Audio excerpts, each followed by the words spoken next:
Hi, GOR. This is an explanation of the homework for lesson 7. So there were two new rules that we learned. The first one, I can tell you and explain it in problem 1. I have two chords that are intersecting. So it's not that the two chords are equal, but the segments of one chord multiplied equals the segments of the other chord multiplied. So this 9 times 21 equals 27 times x. And then all I'm doing is solving. 9 times 21 is 189. I divide by 27 and I get x is 7. Same thing's going on problem 2. I have two chords, so the segments of one chord multiply, so the 15 times the 8, that's over on the right, equals the 12 times the 3x minus 5. Now just remember that the 12 has to be distributed to everything inside the parentheses, so 12 times 3x is 36x, 12 times negative 5 is negative 60. I add 60 to the right, and that's how I got the 180. I divide by 36, x is 5. This particular problem, though, was asking us to find FD. So I had to divide by 36, and I'm sorry, I have to find FD, so I'm going to plug in 5. 3 times 5 minus 5, and then also I'm going to add 12 to it. So basically I'm going to substitute in, and that gives me 22. Number 3 is also the same rule. I have two chords, so the two chords, the two segments of one chord multiplied equal the two segments of the other chord multiply, and you can see on all of them I've been trying to highlight so you can see what it is that I'm multiplying. 18 times 7x plus 2 gives me 126x plus 36, and on the right, the other two segments of the other chord, 20 times 6x plus 3 gives me 120x plus 60. I subtract 120x from the right, and that gives me 6x. And then I subtract 36 from 60, and I get 24. And I divide by 6, and x is 4.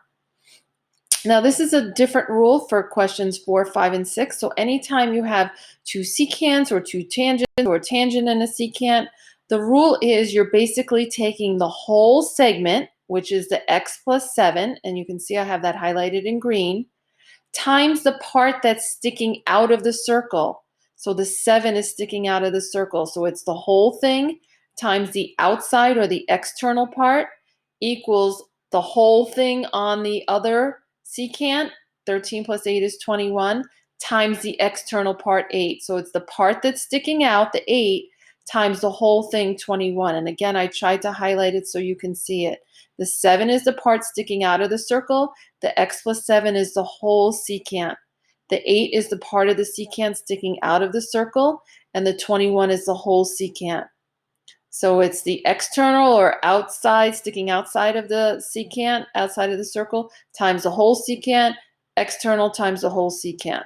And I just distribute that, and I get 7x plus 49. On the left, 8 times 21 is 168. I subtract 49, and I got 119. I divide by 7, and I get x equals 7.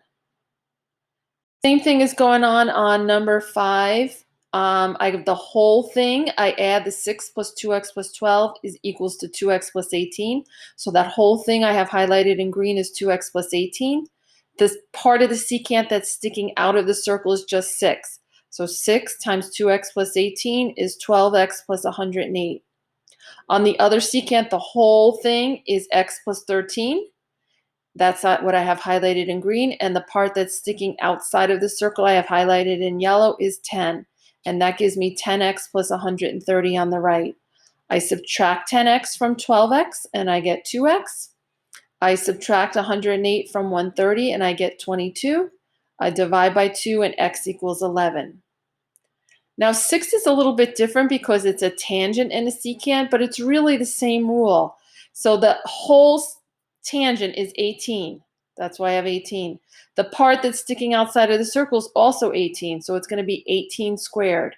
Now for the secant, the whole secant is x plus 12. That's highlighted in green, and the part that's sticking out is 12.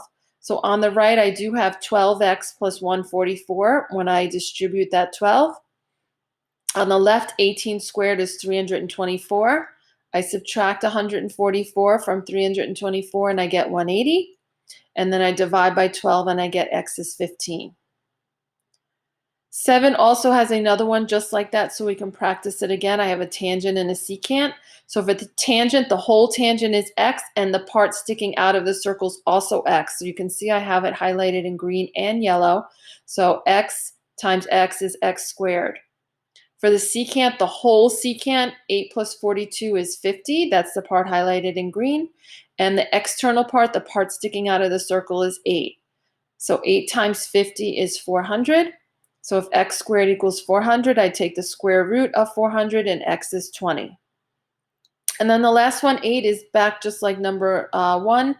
The two segments of one chord multiplied equal the two segments of the other chord multiplied. This is a more difficult problem algebraically, though. So when I'm multiplying x minus 2 times x plus 6, I'm foiling, and I actually get x squared, because x times x is x squared. X times 6 is 6x. Now negative 2 times x is negative 2x, and negative 2 times 6 is negative 12. When I combine those two middle terms, I get x squared plus 4x minus 12. On the left, I had 9 times 20 is 180. I subtract 180 because when I'm doing this, when I have a trinomial, I'm going to have to factor.